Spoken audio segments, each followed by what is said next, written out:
Toledo presents E3 coverage. Hosts Danny Pena, Paris Lilly, and Peter Toledo are direct from the convention center floor.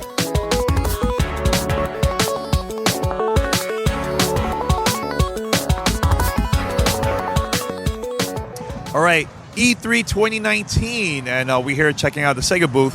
And look, I'm an old school guy, man. I love checking out the old school games. And we have the Sega Genesis Mini, right? That is correct, and we yes. have the producer. What's your name? My name is Damian Magakis. I had the honor and pleasure of working as the localization producer on the Genesis Mini. All right, so... Or Mega Drive Mini for our fans, Europe and Japan. Let's definitely talk about this, man, because there's a lot of games. Now, how hard was it to pick the right games for this? It's a very challenging process, of course. There's a huge library of titles, and at the end of the day, we're really excited with the ones that we were able to include. We're looking at 42 total games present on the Mini, which is more than any of the other Mini consoles out there.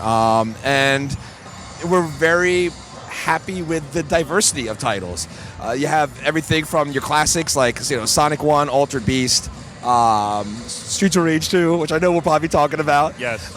To some really rare titles like Mega Man Wily Wars, which was never released in physical form, had a weird download through Sega Channel. It's a whole story on that. Yes. Which is included here. Tetris and Darius were basically included. It developed largely for the Mini specifically. It never saw release over here as well.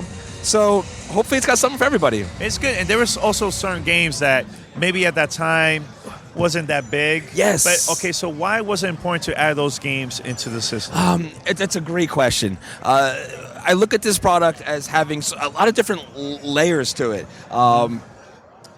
One, of course, is for people who are collectors. They like the Mini consoles. They look cool on your shelf.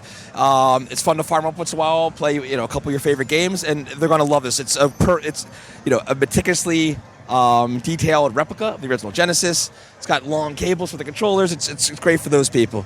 It also is for people, of course, who want to go back and revisit all their favorite games. You grew up with it. And so for those people, the classics are going to be there. They're going to want to relive those experiences. But the other group is kind of what you're speaking to there about putting in games that maybe didn't get that much play or that much coverage when they were released. Like we have Alicia Dragoon on here, for example. That's not a game a lot of people are that familiar with. And so trying to get these out in this form is almost a chance to introduce people to cool new content they might not have been aware of that are still really high quality titles from that era, and also almost an archival element to it. M2, the developers, the gold standard in emulation, they're dedicated, passionate when it comes to creating these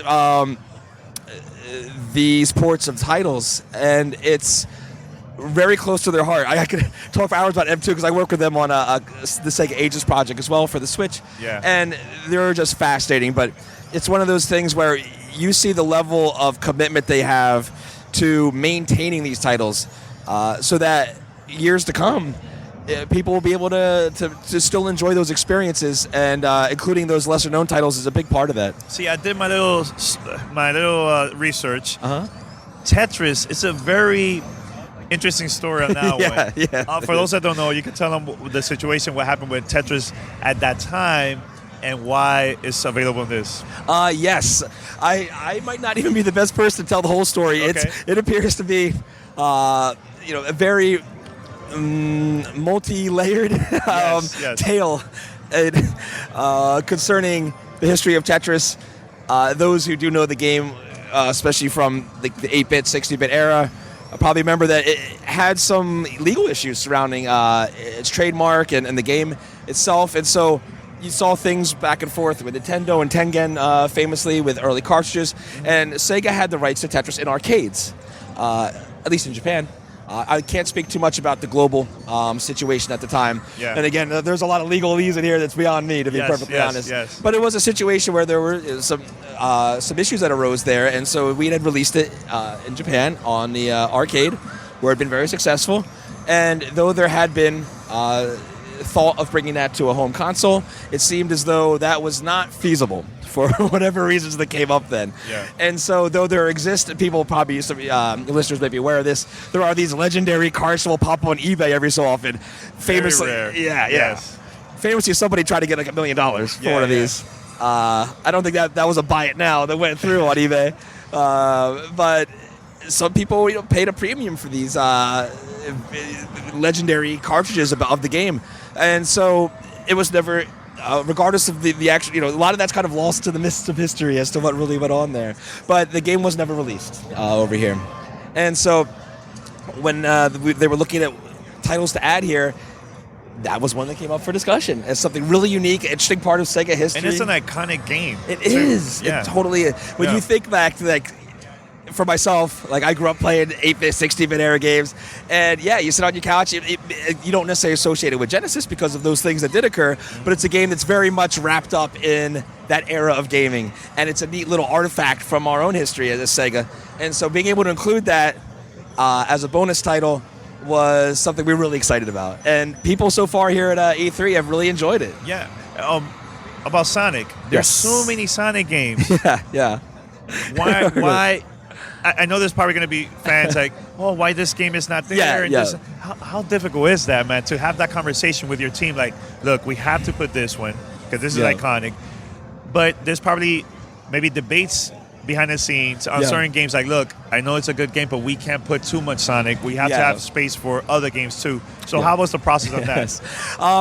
I can't speak too much to the details of that particular process. Yeah. There were a lot of decisions made concerning that for myriad factors, really. Yeah. But I can certainly speak to the general thought there that it is challenging. I mean, here at Sega, I was discussing M2 a moment ago. The developers, there are people that are just passionate about games, and that's true not only of the developers. It's true of people at Sega America and localization and marketing and PR. We all love these games, and so absolutely, everybody's like, this game, that game. We have our favorite games. Some of them are really niche, and so absolutely, it's discussions we have,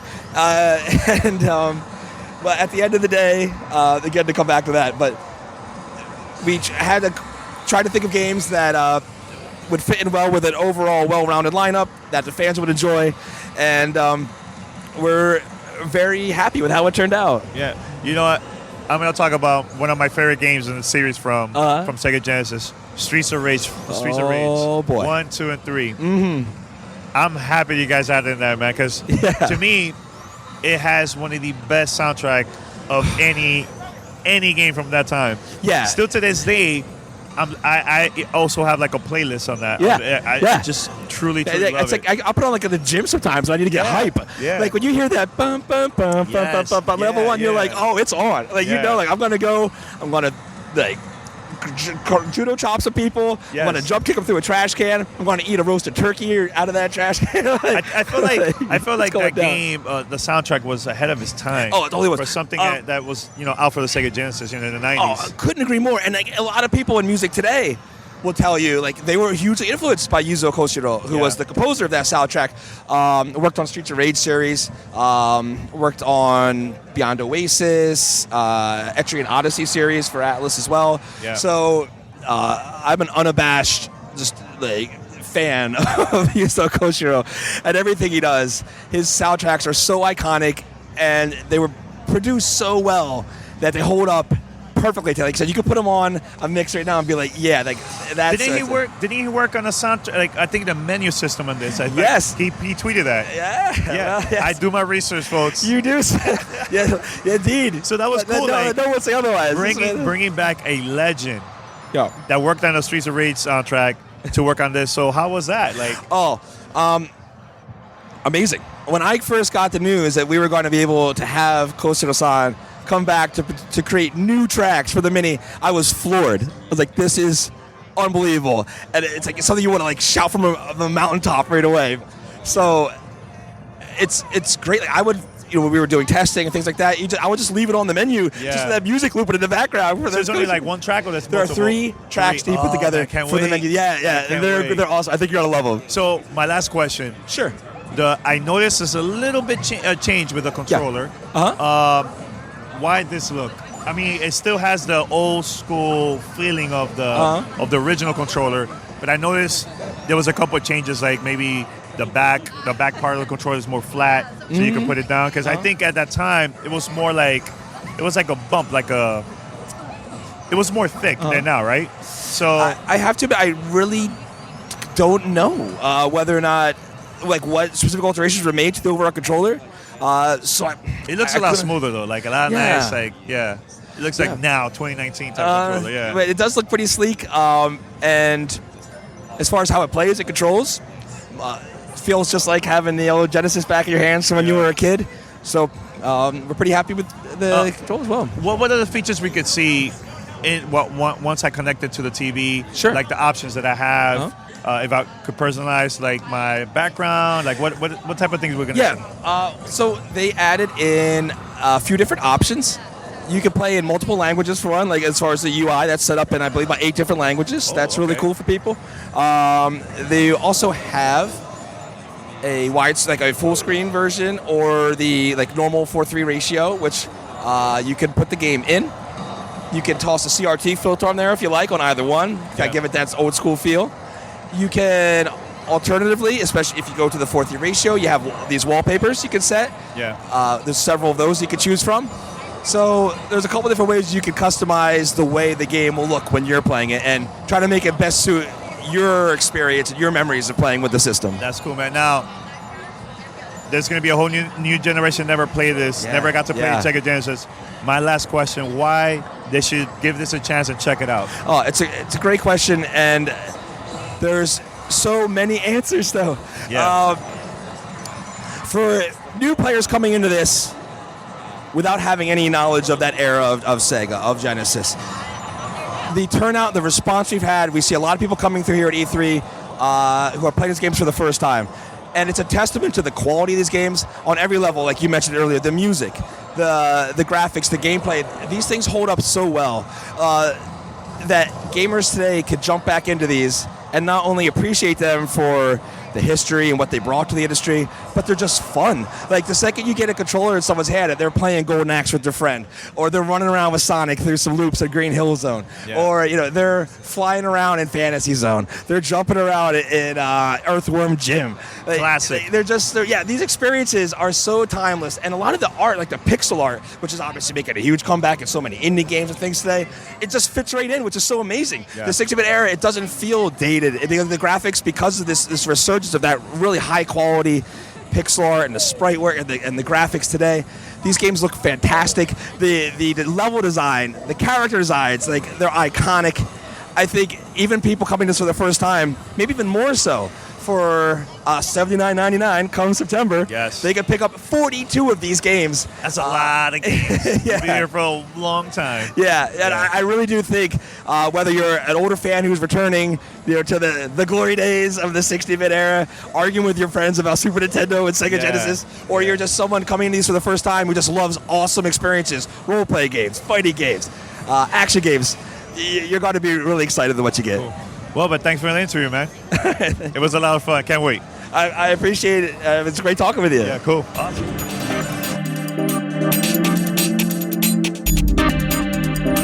Thanks for listening to Gamertag Radio. Be sure to like us on Facebook and follow us on Twitter.